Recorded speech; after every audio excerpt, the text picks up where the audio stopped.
Now the important aspect is that when we do anything in the economic development, anything about growth of different sectors, I think employment generation is the most important aspect. So the reason why we're pushing tourism so much is because we believe that there is a huge potential when it comes to tourism in our state, and that potential also will convert into livelihood. So therefore today, like for example, again what Bawajiri was mentioning and Kongpasa was mentioning, that while this homestay was created, there are many people who got jobs, local boys and girls who got jobs out here.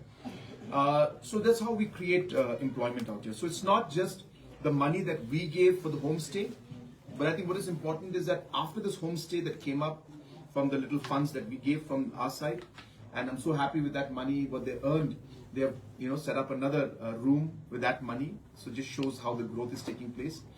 They created employment. So like this, again, we have given almost close to 200 vehicles through the Prime and CM Elevate program, where you must be seeing the clouds, on the side of the vehicles, the Innova vehicles. These are all Government of Meghalaya sponsored vehicles, again given to the youth, and that creates employment opportunities. We have also, funded about 52 graduates to do different programs, under the IIHM and other programs, to again become experts, to then take up post of managers. Because as you're aware, we'll be having close to about 10 5-star hotels that will be coming up in Meghalaya in the next 3 to 4 years. And what is important to understand is that these 5-star hotels, while they attract high-end tourism, they also provide jobs to a lot of our graduates. And our economic policy and our employment policy stresses that managerial post 50% must be given to our local people, and 90% of the other non-managerial staff should be local people. So in that, a lot of our people will get jobs. But more importantly, this increases the overall quality and the kind of tourists who come in. And when they come in, as I said, they end up spending more. And that's how the tourism industry grows. So we're looking at quality tourism coming in also, so that the spending capacity is there, and that spending capacity will convert into more earnings for our people. So there are a lot of scope, and I hope that you also will be able to find opportunity in this. And I do really suggest that you should have different kind of dream also of starting your own business in tourism, because that's again a great potential.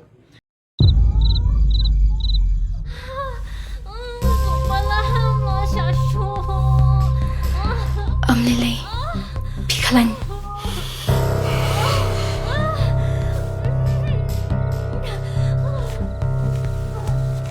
Kanda pitaray kami kabisa.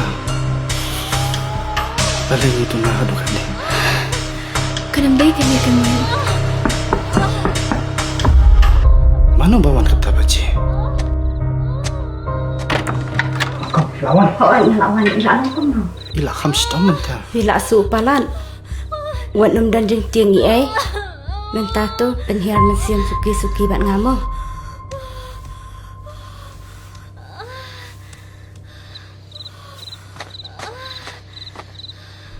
Kali jauh na ni.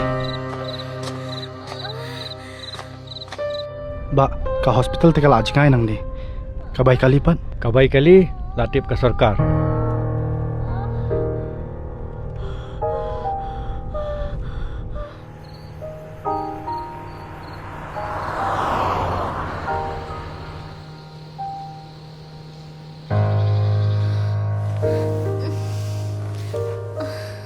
Binti Ashwa hang ni hadu nda deport kamu.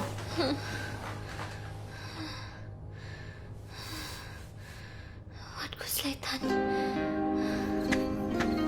Ba kan dikas skim kalaya rap cibun ya kilong yeng kum jongpi. Shim kanay kabam.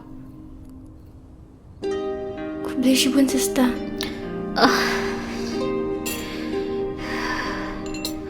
Gidan kaman siwi ay. Peruk kalau hika sarkar. Kublay shibun.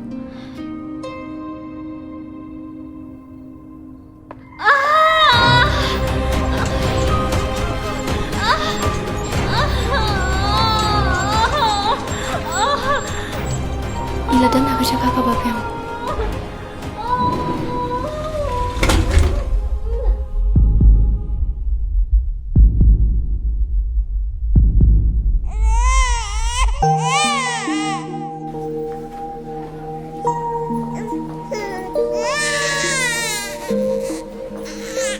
Ke sarkar tak jarap ikut kiba ablang. Kubli shibun. Sister, hap siu kat no ma? Ka sarkar kala siulat ikijing lut jing separo. Kabli sibuan ma. Ngi ki bakar do ngampoi perkhat banyo kum kani kajing yarap. Hawat kan? Kanika Chief Minister Safe Motherhood Scheme. Kalau ai jing rap yang isibun bah ki pat ba.